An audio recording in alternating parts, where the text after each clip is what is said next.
നിയമം അറിയില്ലെങ്കിൽ അത് പഠിക്കുക എന്ന് വേണം സാറേ. മുകുന്ദനുണ്ണി, അഡ്വക്കേറ്റ് മുകുന്ദനുണ്ണി, ഇതാ കോട്ട്. എന്തടിസ്ഥാനത്തിലാണ് നിങ്ങൾ ഇയാൾ അറസ്റ്റ് ചെയ്തിരിക്കുന്നത്? നഷ്ടപ്പെട്ടു എന്ന് നിങ്ങൾ പറയുന്ന തൊണ്ടി ഇയാളുടെ വീട്ടിൽ നിന്ന് പോലീസ് കണ്ടെടുത്തിട്ടുണ്ടോ? ഒരു കോൺസ്റ്റബിളിനെ വിട്ട് വിളിപ്പിച്ചാൽ പോലും സ്റ്റേഷനിൽ സ്വമേധയാ ഹാജരാകുന്ന ആളാണ് മിസ്റ്റർ മാധവൻ നായർ. അപ്പോൾ പിന്നെ SIയുടെ നേതൃത്വത്തിൽ ഒരു പോലീസ് പട തന്നെ മാധവൻ നായരുടെ വീട്ടിലേക്ക് ഇടിച്ചു കയറിയത് എന്തിനാണ്? പരാതിക്കാരനായ ഭഗീരഥൻ പിള്ളയ്ക്ക് മാധവൻ നായരോടുള്ള വ്യക്തിവിദ്വേഷത്തിന്റെയും പ്രതികാരത്തിന്റെയും ചെക്കിലെ മൽക്കുറ്റികൾക്ക് പോലും സുപരിചിതമാണ്. മാധവൻ നായരുടെ സഹോദരിയുടെ വിവാഹം മുടക്കാൻ ഭഗീരഥൻ പിള്ള കളിച്ച ഒരു വൃത്തികെട്ട പൊറാട്ട നാടകമാണെന്ന് മനസ്സിലാക്കാൻ പോലീസിന്റെ ഇന്റർഗ്യൂഷനോ വക്കീലിന്റെ സ്പെക്യുലേഷനോ വേണ്ട.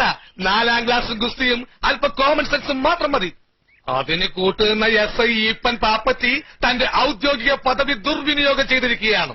CRPC section 349, IPC section 329, 349, 111, 529. തൊപ്പി പോണ വഴി കാണില്ല സാറ്. Just remember that.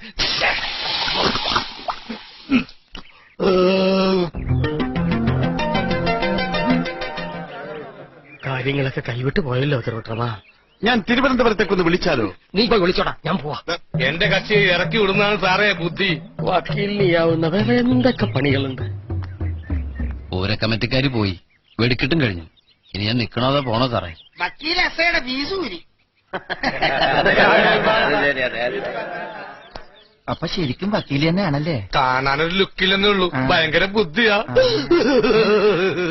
എന്താ ജീവിതത്തിൽ ആദ്യമായിട്ടാ ഒരാൾ സ്റ്റേഷനിൽ നിന്ന് പുറത്തിറക്കുന്നത്. സാധാരണ എന്നെ പിടിച്ചകത്തിടാറുള്ളത്.